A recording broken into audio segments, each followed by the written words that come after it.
Hello everyone, welcome to the class. आप सभी का बहुत बहुत स्वागत है। जल्दी से फटाफट कनेक्ट हो जाएं ताकि हम स्टार्ट करें हमारा आज का सेशन। और आज का जो सेशन है ये आप सभी को पता है कि प्रैक्टिस सेशन चल रहा है हमारा, और ये प्रैक्टिस सेट आपका 8वां है। और ये सभी प्रैक्टिस सेट आप सभी के लिए बहुत महत्वपूर्ण है। क्यों महत्वपूर्ण है तो आपको बता दें, यहाँ पर आपको जो भी टॉपिक्स कवर कराए गए थे उन सभी के MCQs मिल रहे हैं। मैंने साथ ही साथ MCQs थ्योरी प्लस MCQs कराया था, बट फिर भी प्रैक्टिस क्वेश्चंस में आपको मिक्स्ड क्वेश्चंस मिलते हैं। साथ ही साथ यहाँ पर आपको एक्सप्लेनेशन मिलता है। कुछ ऐसी चीजें भी होती है, कुछ ऐसे क्वेश्चंस भी होते हैं जो हम टॉपिक्स के साथ नहीं कवर कर पाते हैं, तो वो टॉपिक्स भी आपको यहाँ पर मिल जाते हैं। तो ये आप सभी के लिए प्रैक्टिस सेट जो है बहुत महत्वपूर्ण है। जो भी बच्चे नए आए वो भी इन प्रैक्टिस सेट्स को जरूर से जरूर ध्यान से पढ़ें, क्योंकि आपके एग्जाम्स जो हैं वो आने वाले हैं। 1 मंथ रह गया है आपका।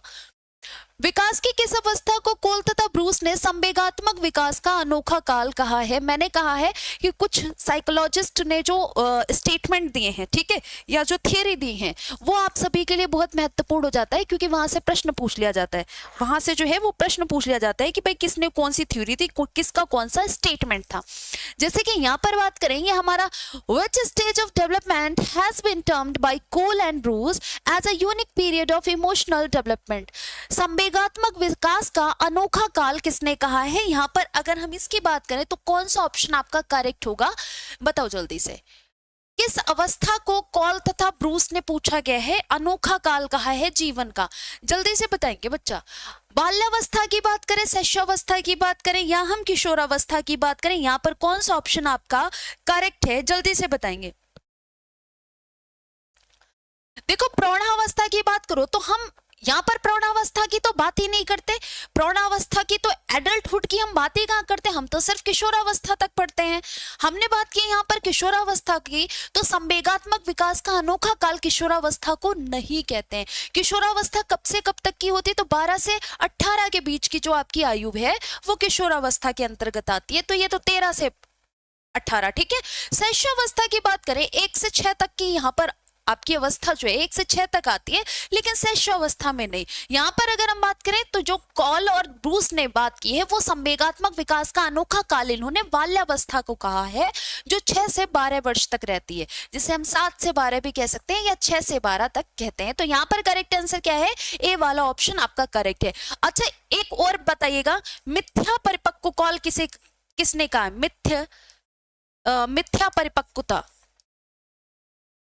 जिसे हम कहते हैं स्यूडो मैच्योरिटी टर्म जो है ये भी आया है, और ये किसने दिया है और किस अवस्था को दिया है? तो रॉस साहब ने कहा है। रॉस साहब ने बाल्यावस्था को, किसको? बाल्यावस्था को क्या कहा है?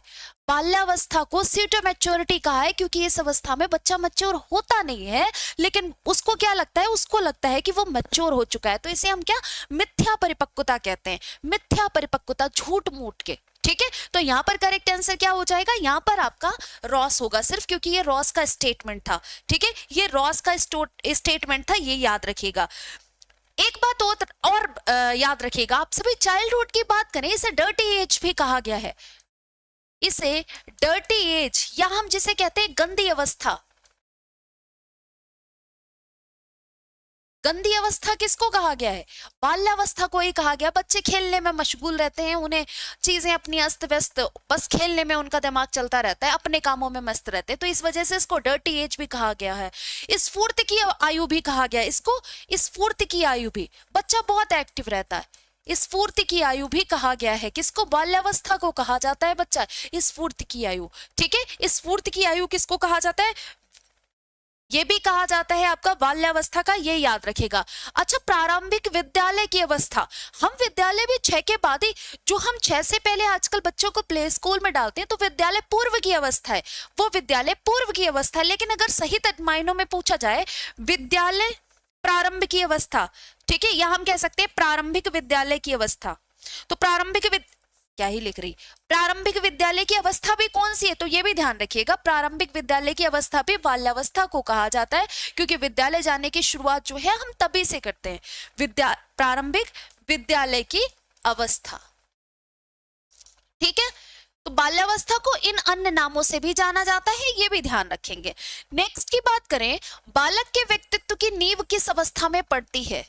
बालक के व्यक्तित्व की नींव किस अवस्था में पड़ती है?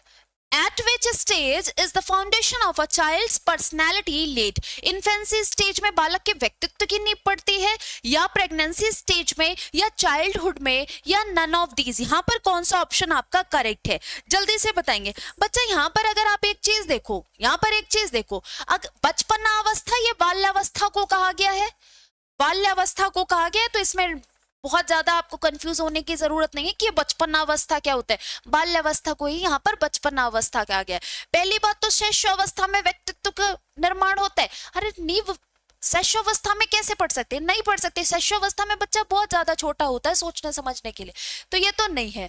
गर्भकालीन प्रेगनेंसी में आप पर्सनैलिटी कहाँ डेवलप करने लगोगे, नहीं ना। यहाँ पर करेक्ट आंसर क्या है बेटा, चाइल्डहुड। चाइल्डहुड से आपकी पर्सनैलिटी की जो है व्यक्तित्व की नींव पड़ने लगती है। व्यक्तित्व की नींव बाल्यावस्था से पड़ती है, ये ध्यान रखिएगा। तो करेक्ट आंसर यहाँ पर कौन सा होगा बेटा, सी वाला ऑप्शन आपका बिल्कुल करेक्ट होगा। ठीक है, सी वाला ऑप्शन जो है वो यहाँ पर करेक्ट होगा, ये ध्यान देंगे। एक शिक्षक विद्यार्थियों में सामाजिक मूल्यों को विकसित कर सकता है। एक शिक्षक की बात की गई है, एक शिक्षक किस प्रकार से विद्यार्थी में सामाजिक मूल्यों का विकास कर सकता है, आप बताएंगे। A teacher can develop social values in students bye talking about great people, developing a sense of discipline, behaving in an ideal manner, telling them good stories। आपको यहाँ पर हिंदी में देख लीजिए, महान व्यक्तियों के बारे में बोलकर, अनुशासन की अनुभूति को विकसित कर, आदर्श रूप से बर्ताव कर, उन्हें अच्छी कहानियां सुनाकर। बच्चा जब बाल्यावस्था में होता है, बच्चा या जब स्कूल अवस्था में होता है, ये चीज हमेशा ध्यान रखिएगा। जब बच्चा बाल्यावस्था में या स्कूल अवस्था में होगा, सुधीर प्रजापति, मुझे पता है बचे हुए टॉपिक्स की क्लास लगाना है, कल आपका एनसीएफ 2005 है। ठीक है, तो इतना परेशान होने की आपको जरूरत नहीं है, क्योंकि कुछ ही टॉपिक्स रह गए, सिर्फ 4-5 टॉपिक्स रह गए, तो आपको इतना परेशान होने की जरूरत नहीं है जितना आप हो रहे हैं बेटा। यहाँ पर आपको जो करवाया जा रहा है, अगर आप उन पे ध्यान देते, तो यहाँ पर एमसीक्यूज जो करवाए जा रहे हैं, ये आपके एग्जाम के पॉइंट ऑफ व्यू से बहुत महत्वपूर्ण है बच्चा, तो यहाँ पर थोड़ा ध्यान दे दो। वही चक्कर में पड़े हुए हो कि पीडीएफ दे दो और क्लास, भाई टॉपिक्स जो है वो आपको करवाए जाएंगे। मैंने बोला कि नहीं करवाएंगे, करवाए जाएंगे। 4-5 टॉपिक रह गए, मैं सोच रही हूँ एग्जाम जैसे जैसे पास में आए तो तब कराऊं, क्योंकि वो टॉपिक्स आपके महत्वपूर्ण में। लेकिन फिर भी कल नेशनल करिकुलम फ्रेमवर्क 2005 जो है वो कल का टॉपिक ही रहेगा। महान व्यक्तियों के बारे में बोलकर, पहली बात तो एक शिक्षक विद्यार्थियों के सामाजिक मूल्यों को विकसित कर सकता है। कैसे? बच्चा जो है वो अपने टीचर को बहुत फॉलो करता है, लेकिन आपकी जब आपकी एज हो जाए तब नहीं, बच्चा इस विद्यालय अवस्था में जब होता है, ठीक है, जब विद्यालय अवस्था में होता है। अब आजकल के तो बच्चे जब कॉलेज जाने लगे तो बताओ, टीचर को ही पकड़ के दबा दें, तो उनमें अलग ही बात है, वो अलग ही लेवल के स्टूडेंट्स होते हैं आजकल, तो वो वाली बात नहीं। लेकिन हाँ, जब बच्चा छोटा होता है, जब वो बाल्यावस्था में स्कूल जाता है, ठीक है, जैसे जैसे आप किशोरावस्था को पार करते हैं तो आपके अपने अलग ही उड़ने लगते हो, तो वो तो अलग की बात है। लेकिन यहाँ पर विद्यार्थी की बात की गई, जब बच्चा स्कूल जाता है तो उसके लिए उसका टीचर बहुत ज्यादा मायने रखता है, उसका टीचर बहुत ज्यादा मायने रखता है। वो टीचर जैसे बिहेव करता है, बच्चा उन्हीं सब चीजों से सीखता है, तो ये चीज यहाँ पर ध्यान रखिएगा। आदर्श रूप से आप बर्ताव करेंगे तो वो बच्चे में ज्यादा इम्पैक्ट डालता है। अगर आप खुद से एक आदर्श रूप प्रस्तुत कर रहे हैं बच्चे के सामने, तो बच्चे वही सब सीखेंगे, ये ध्यान रखिएगा। पता चले आप भी चलते फिरते कुछ भी बोल रहे हो, कुछ भी कह रहे हो, तो बच्चा वही सीखेगा आपसे, बच्चा वही सीखेगा भी आपसे, ये भी ध्यान रखिएगा। नेक्स्ट की बात करें, बाल्यावस्था में सामाजिक विकास के रूप में मुख्य, the main form of social development in childhood are, क्या है? Adequate development of social consciousness, सामाजिक चेतना का यथेष्ट विकास करना। ऐसा क्या? दूसरा है बालक व बालिकाओं में एक साथ मिलकर रहने की प्रवृत्ति, अपनी अवस्था के गिरोह से अलग रहना। तीसरा है बाल्यकाल की अंतिम अवस्था में माता पिता से स्वस्थ सामंजस्य। यहाँ पर पूछा गया है मुख्य रूप क्या है बाल्यावस्था में सामाजिक विकास का, बताओ जल्दी से बताओगे?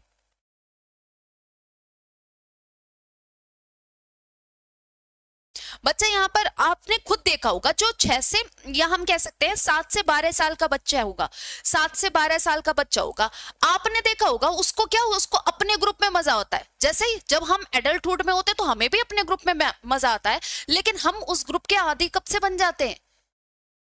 एडल्टहुड में आके तो हमें यही लगता है कि बस जो है वो यही मेरा ग्रुप है, मेरे दोस्त हैं, यार दोस्त, बस वही। लेकिन यहाँ पर ऐसा नहीं होता, लेकिन बच्चा आनंदित होता है अपने ग्रुप में ही रह के, अपने एज के बच्चों के साथ ही वो कंफर्टेबल होता है, उसको अच्छा लगता है। सामाजिक चेतना का यथेष्ट विकास, अरे इतना भी नहीं होता। Adequate development of social consciousness, ये सामाजिक विकास के रूप में मुख्य है, वो भी बाल्यावस्था में। ना, अपनी अवस्था के गिरोह से अलग रहना, गिरोह से तो बिल्कुल अलग नहीं रहते, गिरोह की अवस्था भी कहते हैं इसको, बाल्यावस्था को, यह भी ध्यान रखना। ये भी नहीं, बाल्यकाल की अंतिम अवस्था में माता पिता से स्वस्थ सामंजस्य, बाल्यकाल की अंतिम अवस्था में तो माता पिता से अच्छा सामंजस्य नहीं रह जाता है। तो यहाँ पर क्योंकि हम किस में जाने लगते हैं, हम किशोरावस्था की तरफ मूव ऑन कर रहे होते हैं, जिस वजह से हमारे पेरेंट्स से जो है वो हमारी अच्छी नहीं बनती, क्योंकि हम उन्हें खुलकर बातें बता नहीं पाते, ना वो हमें खुलकर समझा पाते हैं, जिस वजह से हमारे और उनके बीच क्या होता है, गैप आने लगता है। सामाजिक चेतना, ये भी गलत। एक ही ऑप्शन आपका सही है कि बालक व बालिकाओं में एक साथ मिलकर रहने की प्रवृत्ति होती है। बाल्यावस्था की अगर हम बात करें तो बाल्यावस्था में आपने ये चीज नोटिस की होगी, उसमें ऐसा नहीं है कि लड़के सिर्फ लड़कियों के पास बैठेंगे, मतलब लड़कों के पास बैठेंगे, लड़कियां सिर्फ लड़कियों के पास बैठेंगे, नहीं, अपनी एज का होना चाहिए, फिर चाहे वो लड़की हो चाहे लड़का हो, वो कंफर्टेबल होते हैं, खुश रहते हैं, मस्त रहते हैं। तो यहाँ पर बी वाला ऑप्शन आपका करेक्ट है। बच्चों को समूह कार्य देना एक प्रभावी शिक्षण रणनीति है, क्योंकि अच्छा आपने देखा है कि शिक्षण में कई बार ऐसा होता है हम बच्चों को समूह कार्य देते हैं, ठीक है, लेकिन ये प्रभावी है, ये क्यों प्रभावी है, ये आपको बताना है। ये क्यों प्रभावी है, यहां पर ये ऑप्शंस आपको चूज करने हैं, इनमें से कौन सा आपका करेक्ट ऑप्शन होगा ये बताओ। बच्चा, इससे शिक्षक का काम कम हो जाता है, जब हम ग्रुप वर्क दे देते हैं तो शिक्षक का बोझ हल्का हो जाता है कि भाई ठीक है अपना ग्रुप में जुटे रहेंगे, शिक्षक को कोई मतलब नहीं रहता। दूसरे हम बात करें, छोटे समूह में कुछ बच्चों को दूसरे बच्चों पर हावी होने की अनुमति होती है। ऐसा क्या कि छोटे जो समूह हैं उनमें कुछ बच्चे जो हैं वो दूसरे बच्चों पर हावी हो जाएंगे। सीखने की प्रक्रिया में बच्चे एक दूसरे से सीखते हैं और परस्पर सहायता भी करते हैं, बच्चे अपना काम जल्दी करने में समर्थ होते हैं। ऐसा क्या, देखो जो ग्रुप में समूह में शिक्षा दी जाती है, जो समूह में शिक्षा दी जाती है उसका मेन रीजन ये है कि बच्चा जो है वो क्या करना सीखता है, it reduce the workload of the teacher, not at all. In a small group some childrens are allowed to dominate other, बताओ ऐसा नहीं भाई, children learn from each other and also help each other in the learning process, बिल्कुल correct है। सीखने की प्रक्रिया में बच्चे एक दूसरे से सीखते हैं और क्या परस्पर सहायता भी करते हैं। जब बच्चे को हम कोई ग्रुप वर्क देते हैं तो उनमें कुछ चीजों का विकास भी होता है। कैसे, उन्हें सीखते तो है ही वो, जैसे अपने आप अगर ये काम नहीं कर पा रहा दूसरे बच्चे ने कर लिया तो वो भी सीखते हैं कि भाई इसको ऐसे करा जा सकता है, इसने कर लिया मैं भी कर लूंगा, ठीक है। दूसरा, सहयोग की भावना भी तो विकसित होती है कि चार बच्चे हैं मिलकर काम कर रहे हैं तो वो एक दूसरे को हेल्प भी करते हैं, तो यहाँ पर सहयोग की भावना भी विकसित होती है कि भाई सहायता की जाएगी, परस्पर सहायता का भाव जो है बच्चों के अंदर आता है। अभिप्रेरणा का वर्गीकरण होता है, यहाँ पर अभिप्रेरणा की बात की गई है, मोटिवेशन की बात की गई है, ठीक है। अब मोटिवेशन कितने प्रकार की होती है जरा बताओ,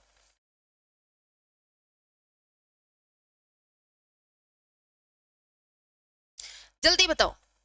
अभिप्रेरणा की बात की गई है। Motivation is classified into, motivation को कितने भागों में बांटा जा सकता है, natural and artificial, less important और मोर इंपॉर्टेंट, जन्मजात तथा अर्जित जिसे हम इनेट एंड एक्वायर्ड कहते हैं, मोटिवेशन एंड इंड्यूसमेंट। पहली बात तो अभिप्रेरणा का वर्गीकरण कितने प्रकार से होता है, यहां पर ये बताना है। जल्दी से बताओगे कि कौन सा ऑप्शन आपका करेक्ट है, कौन सा ऑप्शन आपका करेक्ट है, जल्दी से बताओगे बच्चा, फटाफट से। देखो यहां पर अच्छा एक चीज देखो, अभिप्रेरणा का वर्गीकरण होता है तो अभिप्रेरणा को अब्राहम मास्लो हुए हैं, ठीक है, एक अब्राहम मैस्लो हुए हैं, इन्होंने क्या किया, इन्होंने अभिप्रेरणा को दो भागों में बांटा। इन्होंने अभिप्रेरणा को, मोटिवेशन को क्या किया, दो भागों में बांटा। एक कौन सा, एक होता है जन्मजात जो आपके जन्म से आपके अंदर रहती हैं, एक होता है अर्जित जिन्हें आप एक्वायर्ड करते हो, एक होता है अर्जित जिन्हें आप एक्वायर्ड करते हो। तो मोटिवेशन का वर्गीकरण दो प्रकार से होता है, एक जन्मजात और दूसरा होता है अर्जित। अच्छा, अभिप्रेरणा को इन दो भागों में बांटा किसने है, अगर ऐसा पूछ लिया जाए तो याद रखिएगा अब्राहम मैस्लो ने ये बंटवारा करा है। ये किसने बांटा है, अब्राहम मैस्लो ने बांटा है, यहाँ पर ये भी ध्यान रखिएगा। तो कौन सा ऑप्शन आपका करेक्ट है, यहाँ पर आपका जन्मजात तथा अर्जित करेक्ट आंसर है। उस पुरस्कार किस प्रकार की अभिप्रेरणा है, जो हम रिवार्ड देते हैं ये किस प्रकार का मोटिवेशन है, धनात्मक और प्रत्यक्ष, धनात्मक और अप्रत्यक्ष, ऋणात्मक और प्रत्यक्ष, ऋणात्मक और अप्रत्यक्ष। जब हम पुरस्कार की बात करते हैं तो पुरस्कार किस प्रकार का अभिप्रेरणा है, किस प्रकार से आपको मोटिवेट करता है, जल्दी से बताओगे। What type of motivation is reward? Positive and direct, positive and indirect। ऋणात्मक, पहली बात तो पुरस्कार ऋणात्मक अभिप्रेरणा कभी नहीं हो सकती, तो ये हटा दो। ऋणात्मक अभिप्रेरणा होती है पुरस्कार, पुरस्कार ऋणात्मक अभिप्रेरणा होती है, ऐसा लगता है क्या? फिलहाल ऐसा होता नहीं है, ठीक है, फिलहाल ऐसा होता नहीं है। तो यहाँ पर जल्दी से बताएं कौन सा ऑप्शन करेक्ट होगा, और सेशन को लाइक और शेयर सभी के सभी करें, कोई दिक्कत हो नहीं होगी मुझे तो नहीं लगता। तो पुरस्कार की बात की जाए, किस प्रकार की अभिप्रेरणा, what type of motivation is reward, तो ये तो पॉजिटिव और डायरेक्ट होता है, प्रत्यक्ष है। ऐसा थोड़ी ना आपने अच्छा काम किया है या आपको भी दिख रहा है तभी तो आपको कोई अवार्ड दे रहा है, या आपके जैसे नंबर क्लास में बढ़िया आए हैं तभी तो आपको अवार्ड मिल रहा है ना, रिवार्ड आपको तब कब मिला, उसी चीज के लिए। तो ये प्रत्यक्ष है, डायरेक्ट और पॉजिटिव है। पुरस्कार पॉजिटिव है। दंड की बात करें, जैसे हम कहते हैं आपका पनिशमेंट, पनिशमेंट कैसा है, नेगेटिव होता है। ये क्या होता है, नेगेटिव होता है, ये भी ध्यान रखिएगा। कौन सा एक सामाजिक प्रेरक है, यहां पर बताना है आपको कि इनमें से कौन सा एक सामाजिक प्रेरक है। आत्मगौरव, प्रेम, भूख, प्यास, which one of the following is a social motivator. Social motivator इनमें से कौन सा है, जल्दी से बताएं, क्या कह रहे हैं बेटा। Amardeep, thank you so much बच्चा, thank you so much. BPSC की प्रिपरेशन कर रहे हैं, डेफिनेटली अमरदीप, जो आप में की सीडीपी आएगी उसमें, तो उसमें भी आपको ये हेल्प करेगी बच्चा। कौन सा एक सामाजिक प्रेरक है, देखो हम बात करें प्यास की, प्यास आपका सामाजिक सोशल मोटिवेटर ना, ना ये आपका क्या है, शारीरिक है, आंतरिक है। भूख भी नहीं, प्रेम भी नहीं, लेकिन आत्मगौरव की बात करो, सेल्फ स्टीम की बात करो, सेल्फ स्टीम क्या है, ये सोशल मोटिवेटर है, ये सोशल मोटिवेटर है। तो यहां पर करेक्ट आंसर क्या हो जाएगा, ए वाला ऑप्शन आपका बिल्कुल करेक्ट होगा, इस चीज को ध्यान रखेंगे। Which one of the following is a social motivator, तो सेल्फ स्टीम इज अ क्या है, सोशल मोटिवेटर। ऑप्शन आपका ए बिल्कुल करेक्ट है, ठीक है, ध्यान देंगे। नेक्स्ट देखिए, निम्न में से कौन सा कौशल संवेगात्मक बुद्धि से संबंधित है, बताओ। संवेगात्मक बुद्धि से इनमें से कौन सा ऑप्शन जो है वो आपका करेक्ट है, संबंधित है। याद करना, गतिक प्रक्रमण, विचार करना, समानुभूति देना। Remembering which of the following skill is related to emotional intelligence. अब आपको बताना है इमोशनल इंटेलिजेंस से कौन रिलेट करता है, जल्दी से बताओ। यहां पर एक चीज देखो बच्चा, जब आप देखते हैं यहां पर कि रिमेंबरिंग याद करना, याद करना संवेगात्मक बुद्धि से संबंधित है, ऐसा क्या, ये तो गलत है, ये तो गलत है। अच्छा, गतिक प्रक्रमण की बात करें, मोटर प्रोसेसिंग, गलत है। थिंकिंग, ना ना, करेक्ट आंसर क्या है, एम्पैथाइजिंग। एम्पैथाइजिंग यानी समानुभूति देना, क्या है, समानुभूति देना संवेगात्मक बुद्धि से संबंधित है। कौन सा कौशल, सहानुभूति देना जो कौशल है वो आपके संवेगात्मक बुद्धि से संबंधित है। संवेगात्मक मैंने आपको कहा जो इमोशनल इंटेलिजेंस है उससे रिलेटेड है। आप किसी को अगर सहानुभूति दे रहे हैं, ठीक है, सहानुभूति दे रहे हैं, सिंपैथी दिखा रहे हैं, तो ये क्या है, ये आपके कौन सा कौशल, कौन सी बुद्धि के पास बात की जा रही, तो इमोशनल इंटेलिजेंस की बात की जा रही है, ध्यान रखिएगा। गोलमैन निम्न में से किससे संबंधित है। गोलमैन की बात की जाए तो गोलमैन ने भी बुद्धि के बारे में बताया था कि भाई इतने प्रकार की बुद्धि होती है। अब बताओ गोलमैन ने किस बुद्धि के बारे में बात की और किस बुद्धि के बारे में बात नहीं की है। सामाजिक बुद्धि, संवेगात्मक बुद्धि, या आपका होगा आध्यात्मिक बुद्धि या सामान्य बुद्धि, किस बुद्धि के बारे में बात की है गोलमैन ने, जल्दी से बताएंगे।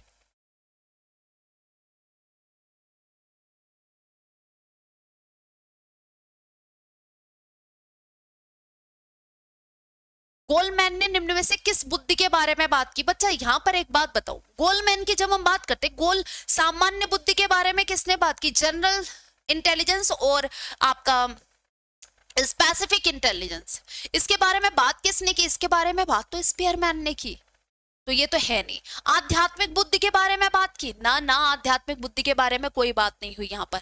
सामाजिक बुद्धि के बारे में नहीं। गोलमैन ने जिस बुद्धि के बारे में बात की है वो है संवेगात्मक बुद्धि, जिसे हम कहते हैं Goleman is related to which of the following, तो Goleman is related to emotional intelligence, ये ध्यान रखिएगा। यहाँ पर करेक्ट आंसर आपका कौन सा हो जाएगा, हाँ जी, बी वाला ऑप्शन आपका बिल्कुल करेक्ट है। इन्होंने कहा संवेगात्मक बुद्धि जो है वो किससे संबंधित है, इन्होंने कहा संवेगात्मक बुद्धि जो है वो योग्यताओं व कौशल का एक व्यापक समुच्चय होता है, ठीक है।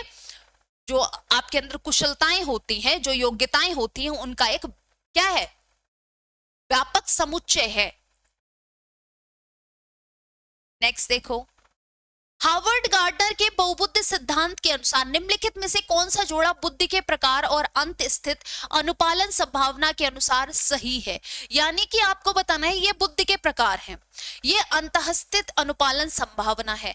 आप बताओ किस में कौन सी बुद्धि होगी, किस में कौन सी बुद्धि होगी, यहां पर आपसे ये पूछा जा रहा है। जल्दी से बताएंगे कि कौन सा ऑप्शन आपका करेक्ट होगा। फटाफट से देखें और जल्दी से बताएं, फटाफट से देखें और जल्दी से बताएं यहां पर कौन सा ऑप्शन जो है वो आपका करेक्ट होगा। बच्चा जल्दी से बताओ यहां पर। अच्छा एक बात बताओ, स्थानिक में कौन सा होगा, बताओ। पूछा क्या गया है, सही है वो बताना है। स्थानिक मनोवैज्ञानिक, अंतरवैयक्तिक विक्रेता की, भाषिक मूर्तिकार की, शारीरिक गतिवेदना खिलाड़ी के सारे गलत दे रखे हैं, सिर्फ एक ही तो सही है। देखो यहां पर अगर हम डी वाले ऑप्शन की देखें, शारीरिक गति संवेदना खिलाड़ी में होती है। हाँ जी, शारीरिक गति संवेदना खिलाड़ी में होती है, जिसे हम मोटर सेंसेशन कहते हैं, किसमें, स्पोर्ट्समैन में, बिल्कुल सही। लेकिन अगर हम स्पेशल की बात करें, जिसे हम कहते हैं स्थानिक, तो स्थानिक किसमें होगी बेटा, स्थानिक, जब स्थानिक बुद्धि किसमें होगी, यहां पर देख लो। अगर हम स्थानिक की बात करें तो यहां पर ध्यान से देख लेना, जब हम स्थानिक की बात करते हैं तो स्थानिक बुद्धि किस किस में होती है,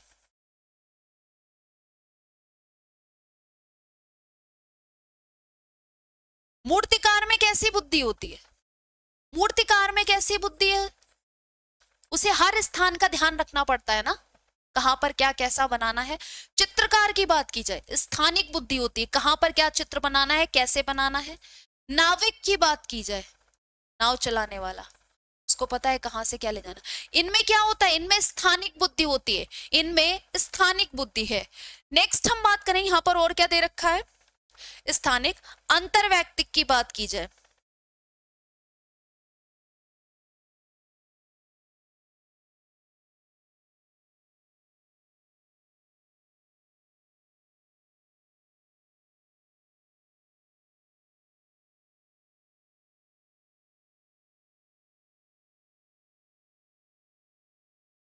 मनोवैज्ञानिक की बुद्धि कैसी होती है,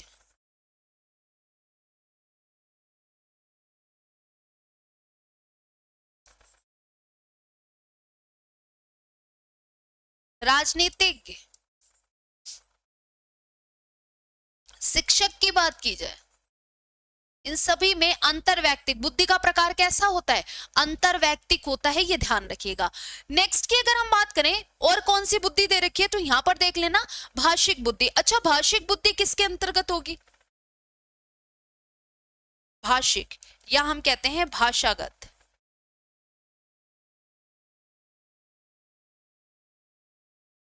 लेखक में कैसा होता है, भाषिक बुद्धि। कवि में कैसा होगा, भाषिक बुद्धि। हम बात करें शिक्षक, शिक्षक में भी भाषिक बुद्धि होती है, ये ध्यान रखिएगा। तो यहाँ पर ये तीनों के अंतर्गत आ जाएगा। नेक्स्ट की हम बात करें और कौन कौन से बुद्धि के प्रकार होते हैं, यहाँ पर पूछा जाता है प्रश्न, तार्किक गणितीय,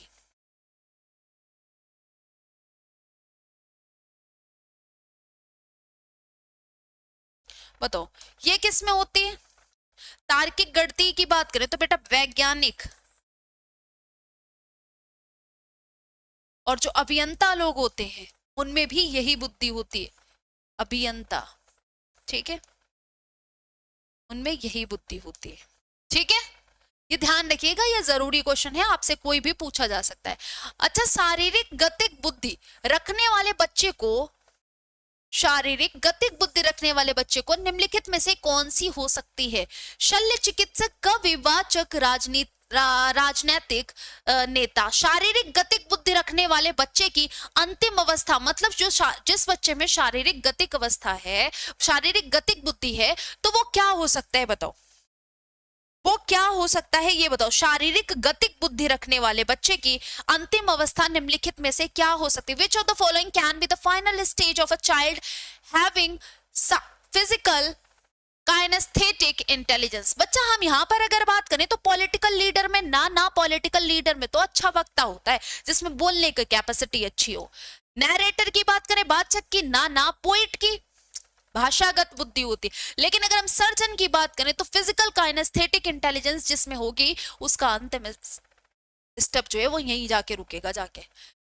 हार्वर्ड गार्डनर के बहुबुद्धि सिद्धांत के अनुसार, हार्वर्ड गार्डनर ने कौन सा बुद्धि का सिद्धांत दिया, तो इन्होंने बहुबुद्धि का सिद्धांत दिया था। अब इनके अनुसार तार्किक गणितीय बुद्धि वाले एक व्यक्ति की क्या विशेषताएं हो सकती हैं, बताओ जल्दी से। दृश्य स्थानिक परिवेश को सटीक रूप से ग्रहण करने की योग्यता, या हम बात करें संगीत में अभिव्यक्ति को, यहाँ पर इन्होंने पूछा है संगीत में अभिव्यक्ति के आवाज के स्तर, ताल और सौंदर्य परक गुणों को उत्पन्न करने एवं प्रशंसा करने की योग्यता, पैटर्न को खोजने की एवं तर्क की लंबी श्रृंखला को हल करने की क्षमता और संवेदनशीलता, ध्वनि ताल तथा शब्दों के अर्थ के प्रति संवेदनशीलता। बच्चा यहाँ पर ध्यान देना, जो हम बात करें ध्वनि ताल तथा शब्दों के अर्थ के प्रति संवेदनशीलता, क्या ये तार्किक गणितीय बुद्धि वाले बच्चे हैं हार्वर्ड गार्डनर के अनुसार? इसमें तार्किक बुद्धि कहां पर लगाना है? नहीं। संगीत में अभिव्यक्तियों की आवाज के स्तर, ना ना गलत है। हम बात करें दृश्य स्थानिक परिवेश को सटीक रूप से ग्रहण करने की योग्यता, गलत है। करेक्ट आंसर यहाँ पर कौन सा है? करेक्ट आंसर यहाँ पर सिर्फ एक है, कौन सा? सी वाला। पैटर्न को खोजने की एवं तर्क की लंबी श्रृंखला को हल करने की जो अवस्था है वो क्या है?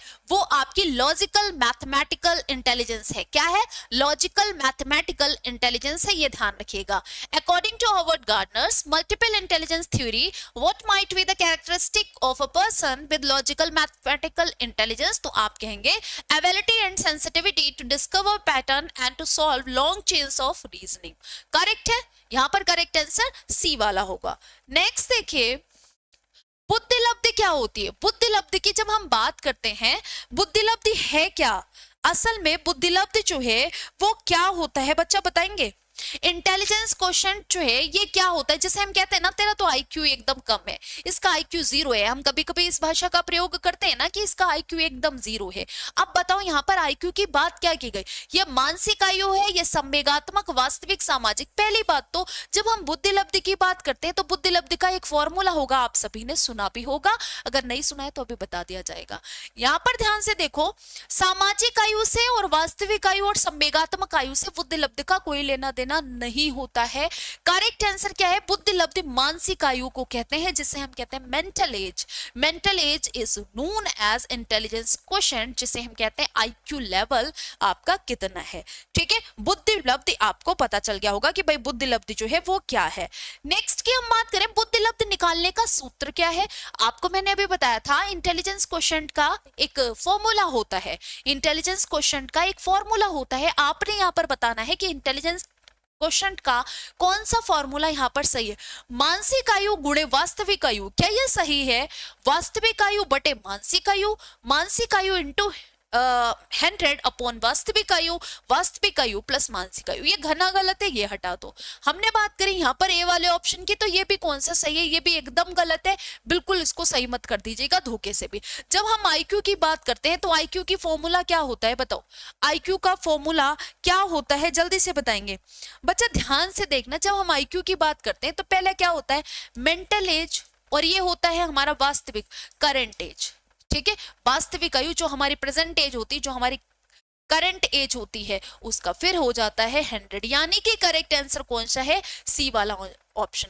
जैसे अगर हम आपसे बात करें कि आपकी मानसिक आयु जो है वो है, कुछ भी मान लो, मान लिया हमने मानसिक आयु आपकी 8 साल की है और वास्तविक आयु आपकी 5 साल की है, गुणे 100। यहां पर क्या हो गया? 5 दूनी 10, 0, 8 दूनी 16। यानी कि आप क्या है, आपका आईक्यू तो बहुत बढ़िया है, मतलब आपका आईक्यू तो एकदम लेवल का है।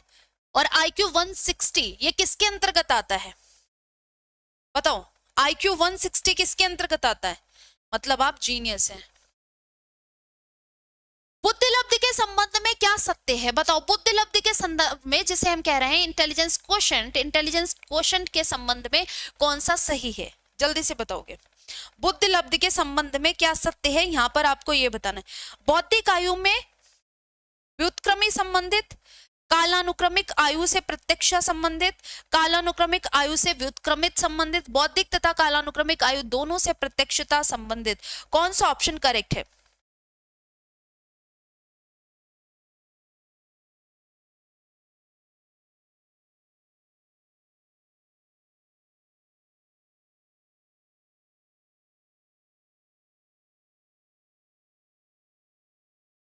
जल्दी से, बौद्धिक आयु में व्युत्क्रमी संबंधित, ऐसा तो नहीं होता है। कालानुक्रमिक आयु से व्युत्क्रमी संबंधी, जी हाँ बिल्कुल, कालानुक्रमिक आयु से जो हमारी प्रेजेंट एज होती है उससे बुद्धिलब्धि क्या होता है, व्युत्क्रमानुपाती तो होता है। तो यहाँ पर करेक्ट आंसर क्या हो जाएगा, क्या हो जाएगा, सी वाला ऑप्शन आपका करेक्ट होगा। कौन सा, सी वाला ऑप्शन आपका करेक्ट होगा, ये ध्यान रखिएगा क्योंकि इसका सूत्र यहाँ पर आपने लिखा है IQ CA, ये क्या है, व्युत्क्रमानुपाती है ना, IQ ये क्या है, कालानुक्रमिक से क्या है, ये व्युत्क्रमानुपाती है ना, जबकि मानसिक आयु के समानुपाती होता है। मानसिक आयु के क्या है, IQ, समानुपातिक क्या है, मानसिक आयु। लेकिन व्युत्क्रमानुपाती किसका है, कालानुक्रमिक आयु, या जिसे हम कहते हैं करंट एज, वास्तविक एज। यहां पर हमने बात की correct answer inversely related to chronological age, ठीक है, क्रोनोलॉजिकल एज। भाषा की पाठ्य पुस्तक में सबसे महत्वपूर्ण पक्ष क्या होता है, भाषा की जो पुस्तक है उसका सबसे इंपॉर्टेंट एस्पेक्ट जो है वो क्या होगा, the most important aspect of a language text book is quality of a paper, attractive pictures, purposeful selection of text, plenty of exercise। पाठ्य पुस्तक की पुस्तक में सबसे महत्वपूर्ण मतलब सबसे इंपॉर्टेंट पक्ष जो है, सबसे महत्वपूर्ण एस्पेक्ट जो है वो क्या होगा, यहां पर आपको ये बताना है, जल्दी से बताओगे। सबसे पहली बात तो सबसे महत्वपूर्ण पक्ष क्या, कागज का चयन है। राधे राधे जी, राधे राधे। यहां पर ध्यान रखना कागज की गुणवत्ता ये पाठ्य पुस्तक का महत्वपूर्ण पक्ष नहीं, जरूरी है लेकिन ऐसा नहीं है कि कागज पता चले बहुत बढ़िया वाला कर दिया और कंटेंट एकदम जीरो है, तब क्या फायदा आपके कागज का अच्छे होने का, नहीं ना, तो ये महत्वपूर्ण फैक्ट हो ही नहीं सकता। आकर्षक चित्र, आप कोई छोटे बच्चे थोड़ी ना है, बच्चा आपके प्राइमरी में है बिल्कुल जो, और पहली बात तो सबसे इंपॉर्टेंट जरूरी है, बच्चे चित्र के माध्यम से ज्यादा अच्छे से सीखते हैं। जब आप शिशु अवस्था से थोड़ा बड़े होते तो आपको चीजें ऐसी तो पढ़ाई, अनार को दिखाया जाता है कि भाई आ से अनार है, बड़े आ से आम है, तो यहाँ पर जरूरी है लेकिन सबसे महत्वपूर्ण फैक्टर नहीं मान सकते। अभ्यासों की बहुलता ना, लेकिन सी ऑप्शन बहुत करेक्ट है एकदम, पाठों का उद्देश्यपूर्ण चयन। अब एक बात बताओ, आप पढ़ रहे हो थर्ड क्लास में, आपको मैं उसमें चैप्टर डाल दूं 9th 10th वाला, आपको समझ में आएगा, वो पुस्तक आपके लिए एकदम रद्दियल है, बेकार है आपके लिए वो पुस्तक कोई मायने नहीं रखती, ये ध्यान रखिएगा। Very good evening, very good evening. तो यहाँ पर पाठों का उद्देश्यपूर्ण चयन ये सबसे महत्वपूर्ण काम है भाषा की पाठ्य पुस्तक में। Purposeful selection of text, purposeful selection of text यहाँ पर करेक्ट आंसर सी होगा। प्राथमिक स्तर पर भाषा सिखाने की सर्वश्रेष्ठ विधि क्या हो है, जब हम प्राथमिक स्तर पे होते हैं तो भाषा सिखाने की सबसे महत्वपूर्ण विधि क्या होती है, ये बताओ। बच्चों के साथ कविता गाना, बच्चों की कहानी सुनाना, बच्चों को पाठ्य पुस्तक पर आधारित वीडियो कार्यक्रम दिखाना, बच्चों को भाषा प्रयोग करने के विविध अवसर देना। सबसे महत्वपूर्ण काम क्या है बताओ, सबसे महत्वपूर्ण कार्य जो है वो क्या है, जल्दी से बताएंगे। जब बच्चा प्राथमिक स्तर पर, बच्चों के साथ कविता गाना अच्छी बात है, लेकिन इसका मतलब ये नहीं ये भाषा बच्चा इससे नहीं सीख रहा, बच्चा इससे जो आप बोल रहे हो बस वही बोल रहा, वही रिपीट कर रहा। बेटा माय नेम इज कल्पना, ठीक है। प्राथमिक स्तर पर भाषा सिखाने की सर्वश्रेष्ठ विधि कविता गाना, बच्चों को आप कविता के माध्यम से सिखाते हो, लेकिन इससे भाषा सिखाने का ये सबसे आप कहते हैं सबसे बेस्ट स्तर है ना, बच्चों को कहानी सुनाना ना। सबसे बड़ी सबसे अच्छी बात कौन सी है, वो है डी वाला ऑप्शन, बच्चों को भाषा का प्रयोग करने के विविध अवसर देना। जब आप भाषा प्रयोग के बच्चों को विविध अवसर देते हैं तो उन अपॉर्चुनिटीज को बच्चा यूटिलाइज करके ज्यादा चीजें सीखता है। Giving children various opportunities to use the language, सही बात है। जब आप पता चले बच्चा क्लासरूम में आया, आप उसको मौका ही नहीं दे रहे हैं बोलने का, तो बच्चा जो है वो भी इंटरेस्ट नहीं लेता, फिर वो कहता है ठीक है इन्हें तो कोई मतलब ही नहीं है, मुझे कुछ आए कुछ ना आए, तो बच्चा क्या करता है एकदम अपनी दुनिया में मस्त हो जाता है। अगर हम बच्चे को ज्यादा एंगेज रखना चाहते हैं तो हम बच्चे को ज्यादा से ज्यादा क्या रखेंगे, एक्टिव रखेंगे, और एक्टिव रखने का ये सबसे बढ़िया आपका कह सकते हैं तरीका है various opportunities to use the language. Language को ज्यादा से ज्यादा यूज करेगा तो सीखेगा भी जल्दी। यहां पर देखो, बुनियादी स्तर पर मातृभाषा में शिक्षा देना बेहतर होता है, क्योंकि बताओ क्यों इस बेहतर होता है। बच्चों में आत्मविश्वास का विकास करेगी। बुनियादी शिक्षा जो होती है वो आत्मविश्वास का विकास करती है, अधिगम को सरल बनाएगी, बौद्धिक विकास में सहायता करेगी, प्राकृतिक वातावरण में बच्चों को सीखने में सहायता करेगी। कौन सा ऑप्शन आपका करेक्ट है वो बताना है। It is better to impart education in mother tongue at the basic level because it, आपको पता है हमारी एनईपी जो है नेशनल एजुकेशन पॉलिसी वो बोलती है बच्चों को आपको मदर टंग में पढ़ाना है। ठीक है, मदर टंग में पढ़ाना है, आपको अपनी भाषा का वहां प्रयोग नहीं करना है कि आपको ये भाषा नहीं आती तो आप बच्चे को भी मत बताओ। अब पता चले आप आंध्रा में पढ़ाने गए या आप तमिलनाडु में पढ़ाने गए, बच्चा अगर छोटा बच्चा जो है उसने अपने घरों में तमिल सीखी है, उसने अपने घरों में तमिल भाषा सीखी है, वो तमिल ही बोलेगा कि स्कूल में पहले। अब आप तुरंत उसको डांटने लगो कि अरे तमिल क्यों बोले, क्योंकि आपको तो आती नहीं। लेकिन ये गलत है। ठीक है, बच्चे को बुनियादी शिक्षा जो है, जो उसका बेस है, वो आपको मदर टंग में ही तैयार करना है, क्योंकि बच्चा मदर टंग में पहले कंफर्टेबल होता है, फिर धीरे धीरे धीरे धीरे उसको अपनी लैंग्वेज आ जाती है। लेकिन हाँ, जो घर की भाषा होगी, जो उसके आसपास के एनवायरमेंट की भाषा होगी, वो सबसे पहले वही भाषा का प्रयोग करता है स्कूल आने पर भी, ये ध्यान रखिएगा। तो यहाँ पर बच्चों में आत्मविश्वास का विकास करेगी, क्योंकि यह अधिगम को सरल बनाएगी, बौद्धिक विकास में सहायता करेगी, प्राकृतिक वातावरण में बच्चों को सीखने में सहायता करेगी। ये सबसे बेस्ट एग्जाम्पल है। जो प्राकृतिक वातावरण है उनमें ये सीखने में क्या करेगी, हेल्प करेगी। हेलो जयप्रकाश जी, क्या हालचाल है? तो यहाँ पर करेक्ट आंसर क्या है, डी वाला, will help children learn in natural environment, क्योंकि नेचुरल एनवायरनमेंट में सीखने के लिए ये बच्चे के लिए सबसे बेस्ट लैंग्वेज है। बच्चा इस लैंग्वेज से सबसे ज्यादा सीखेगा, बच्चा अपने आप को कनेक्ट करेगा इस भाषा से।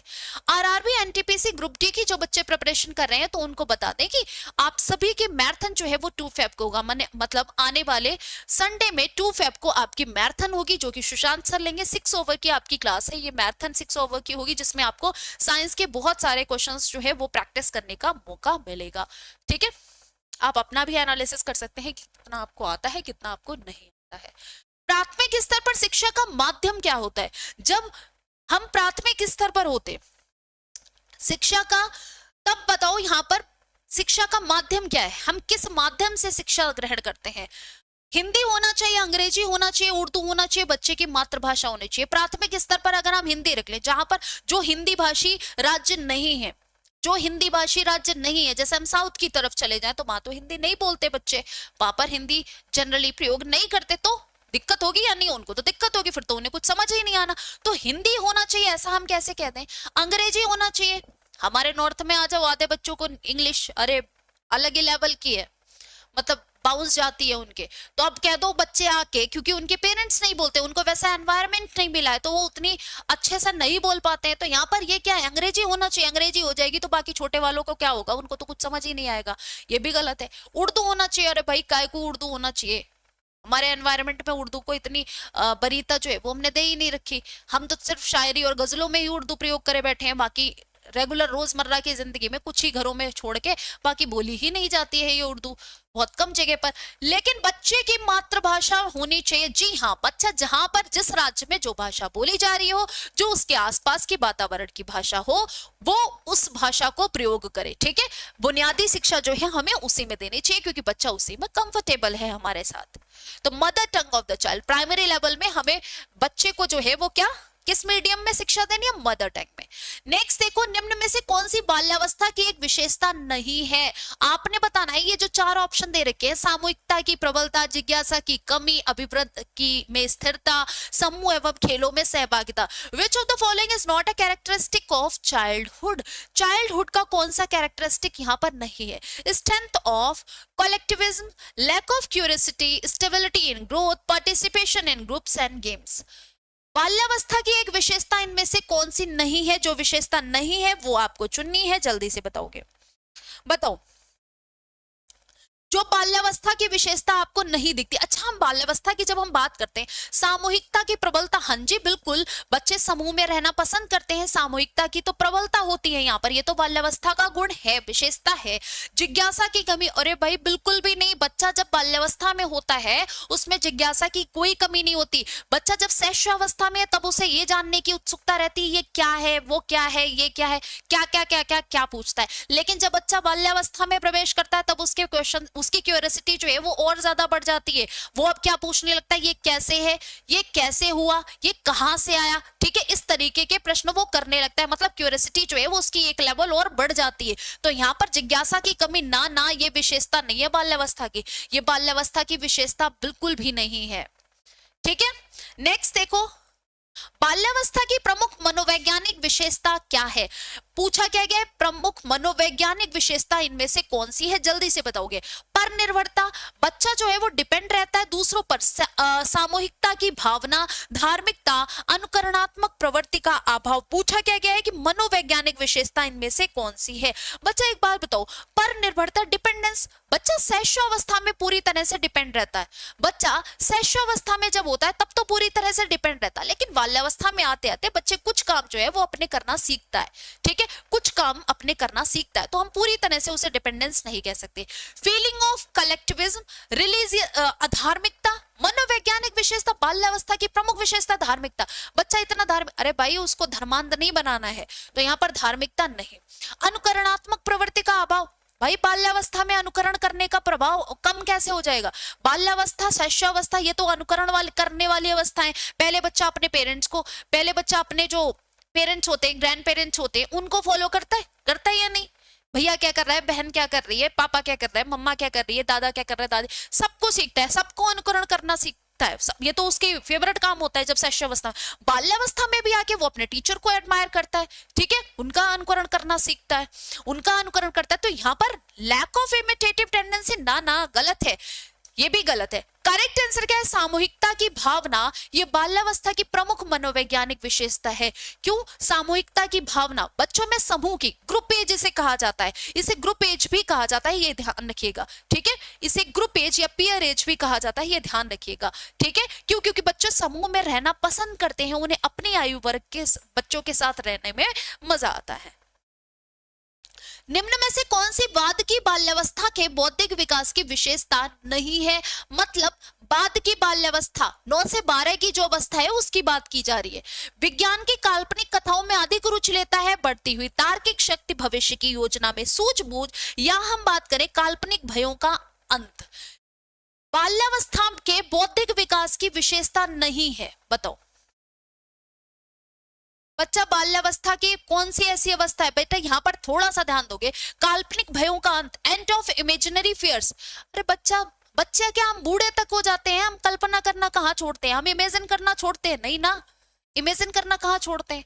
पहले बच्चा कल्पनाओं में खोया रहता है, ऐसे घोड़ा आया था, ऐसे चला था, उसने ऐसे मारा। उनकी स्टोरीज कभी सुनना, आपके घर में छोटे बच्चे हों तो उनसे कभी सुनना, जबरदस्त सुनाएंगे बना के। तो एंड ऑफ इमेजिनरी फियर्स ना भाई, भविष्य की योजनाओं के, ये नहीं होता बाल्यावस्था में।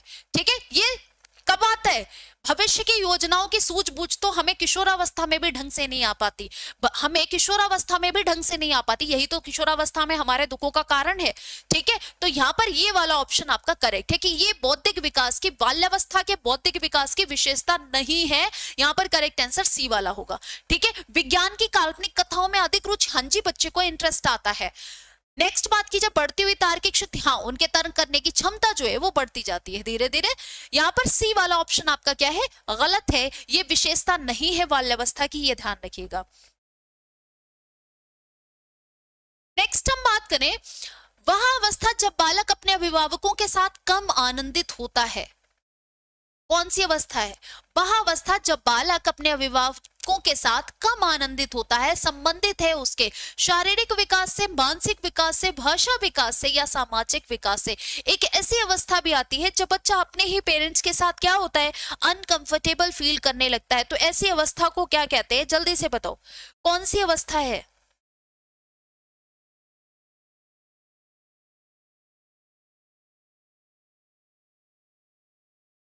जल्दी से, अब ये भी नहीं पता बेटा, शारीरिक विकास, मानसिक विकास, यहाँ पर ये कोई विकास नहीं, ये सामाजिक विकास है। अपने अभिभावकों के साथ कम आनंदित होता है, संबंधित है उसके सामाजिक। जब बच्चे में सामाजिक विकास हो रहा होता है बाल्यावस्था के बाद, स्पेशली जब हम किशोरावस्था में आते हैं, तब हमें अपने दोस्तों के साथ, अपने आस पड़ोसियों के साथ रहना तो पसंद है, पर अपने पेरेंट्स के साथ रहना ज्यादा पसंद नहीं होता। क्यों? क्योंकि हमें ऐसा लगता है कि हमारे ऊपर कुछ बाउंडेशन लग जाते हैं कि हम ये चीजें नहीं बोल सकते अपने पेरेंट्स के सामने, ये हम बोल सकते हैं, हमने ये बोल दिया तो पता नहीं पेरेंट्स क्या सोचेंगे, तो वो उस वजह से क्या होता है कि हम उतने कंफर्टेबल नहीं हो पाते। ठीक है, सभी आप इसी एज से आए हैं। बच्चों में सामाजिक भावना का विकास करने के लिए निम्न में से कौन सा प्रयास सर्वोत्तम है, ये बताओ। विद्यालय में विभिन्न त्योहारों का आयोजन करना, अभिभावकों को विद्यालय में आमंत्रित कर बैठकों का आयोजन करना, बच्चों को स्वस्थ स्पर्धा के लिए तैयार करना, विद्यालय में बाल मेला आयोजित करना। विच of the following effort is the best for developing social feelings in children? जल्दी से बताओगे। सामाजिक भावना का विकास करने के लिए निम्न में से कौन सा प्रयास सर्वोत्तम है?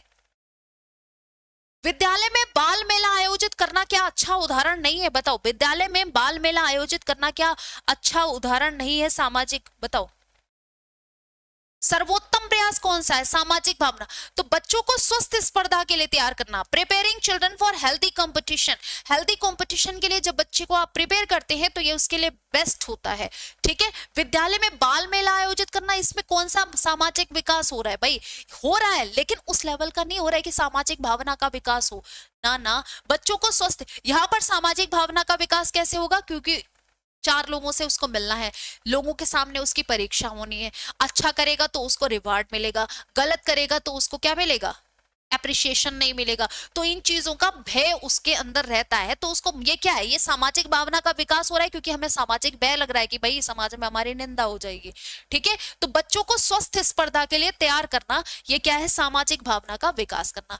बच्चों के सामाजिक विकास को प्रभावित करने वाले कारक कौन से हैं? बच्चों का जो सामाजिक विकास है, इसको प्रभावित करने वाले कुछ कारक भी होते हैं। अब वो कारक कौन से हैं ये आपको बताना है, जल्दी से बताएंगे।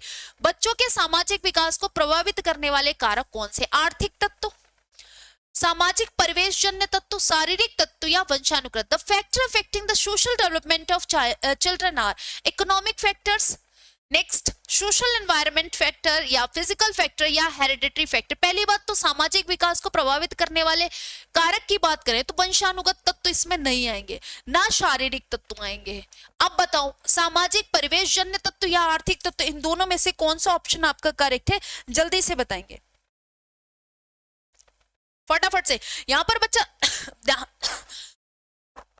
ध्यान देना, इकोनॉमिक फैक्टर्स भी नहीं आते। प्रभावित करने वाले सबसे मुख्य कारक की बात करें तो सामाजिक परिवेश जन्य तत्व जो है, सोशल एनवायरमेंटल फैक्टर्स जो है, ये बच्चे के सामाजिक विकास को सबसे ज्यादा प्रभावित करते हैं। तो यहाँ पर करेक्ट आंसर कौन सा हो जाएगा? करेक्ट आंसर हो जाएगा आपका बी वाला ऑप्शन। नेक्स्ट देखो, बालक का सामाजिक विकास प्रभावित होता है। बालक का जो सामाजिक विकास है वो किससे प्रभावित है? सामाजिक आर्थिक स्तर से, विद्यालय से, परिवार से। The social development of child is affected by, तो बच्चे का जो सामाजिक स्तर है वो इन सभी से प्रभावित होता है। हम स्कूल की बात करें तो हम स्कूल जाते हैं, वहां पर भी हमारे सामाजिक स्तर का क्या होता है? ऊपर नीचे होता है ना, प्रभावित होता है या नहीं? बिल्कुल होता है। हम बात करें यहाँ पर परिवार की, तो परिवार, अगर हमारे परिवार में हेल्दी, हमारी फैमिली में हेल्दी एनवायरनमेंट है तो हमारा उससे क्या होगा? बालक का सामाजिक विकास जो है वो परिवार से भी प्रभावित होता है। अगर आपके परिवार जो है वो समाज में अच्छा इंप्रेशन नहीं रखे है, ठीक है, तो उसका कहीं ना कहीं बच्चे के ऊपर भी इम्पैक्ट पड़ता है, उसका कहीं ना कहीं बच्चे पर भी इम्पैक्ट पड़ता है। तो ये दोनों प्रभावित करते हैं। सामाजिक आर्थिक स्तर, हाँ जी, आपका सामाजिक स्तर क्या है सोसाइटी में, आपका आर्थिक स्तर क्या है सोसाइटी में, ये दोनों चीजें भी आप पर इम्पैक्ट डालते हैं। आप बड़े हो गए हैं, समझदार हो गए हैं, भले ही ना डालें, लेकिन कुछ जो जब हम किशोरावस्था तक रहते हैं तो ये चीजें हमें बहुत ज्यादा प्रभावित करती हैं। हमें क्या लगता है, भाई हमारे दोस्त के पास तो ये लो बढ़िया वाली गाड़ी है और हमारे पापा के पास तो है ही नहीं, हमारे पापा के पास तो ऐसा स्कूटर है, हम स्कूटर से नहीं जाएंगे, हम पैदल ही चले जाएंगे। ऐसी थिंकिंग होती है। ठीक है, आप सभी उसी एज से आए हो, तो यहाँ पर डी वाला ऑप्शन आपका करेक्ट है। संवेगात्मक विकास को प्रभावित करने वाले कारक क्या है? ऐसा कौन सा कारक है जो हमारे संवेगात्मक विकास को प्रभावित करता है? इमोशनल डेवलपमेंट को प्रभावित कौन करेगा? शारीरिक स्वास्थ्य, मानसिक योग्यता, थकान। यहाँ पर अगर हम बात करें तो हमारे इमोशनल डेवलपमेंट को सभी के सभी प्रभावित करते हैं। हमारे मेंटल एबिलिटी, मानसिक योग्यता भी प्रभावित करती है, हमारी थकान भी प्रभावित करेगी, और कौन? हमारा शारीरिक स्वास्थ्य भी प्रभावित करेगा, जिसे हम कहते हैं फिजिकल हेल्थ। तो ये सभी ऐसे फैक्टर हैं जो हमारे जो हमारे इमोशनल डेवलपमेंट को क्या करते हैं? प्रभावित करते हैं। चलिए, ये था आपका लास्ट क्वेश्चन। और यहाँ पर आपको बता दें 2 फेब को आपको आरआरबी एनटीपीसी ग्रुप डी का आपकी मैराथन है, तो आप उसको ले सकते हैं। साथ ही साथ यहाँ पर आपको बताते हैं कि जो भी बच्चे रेलवे ग्रुप डी की प्रिपरेशन करना चाहते हैं, तो ये है रहे रेलवे ग्रुप डी के एडुकेटर्स, जो आपको बहुत ही जबरदस्त तरीके से और बहुत ही रीजनेबल प्राइस में पूरा कोर्स जो है वो फिनिश करवाएंगे। तो आप सभी ये परचेस कर सकते हैं। आपको कूपन कोड यूज करना है SJICC।